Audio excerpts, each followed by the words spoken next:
What's the best question you've ever been asked, Chad? The best question I've ever been asked. Yeah. Well, the best question that I've learned, I think, from somebody else, and I use this all the time, is what is it that I should have asked that I have not asked?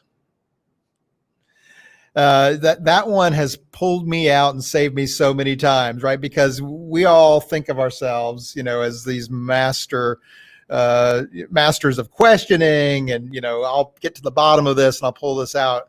But that simple question, particularly as it relates to somebody's scenario, right? So if they're in a certain situation or scenario, to ask that at the end of a conversation or a session, I've found that to be incredibly useful, because it usually, it does one of two things, right? One thing they might say is, "You've asked everything. No, this was great." And so now they kind of have to validate you, right?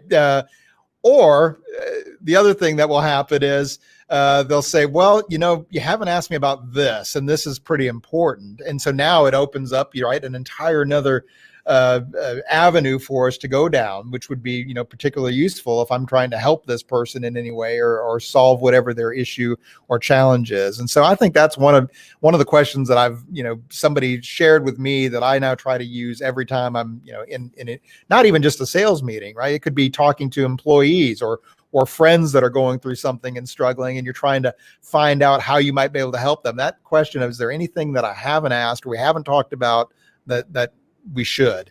And so I found that to be very useful.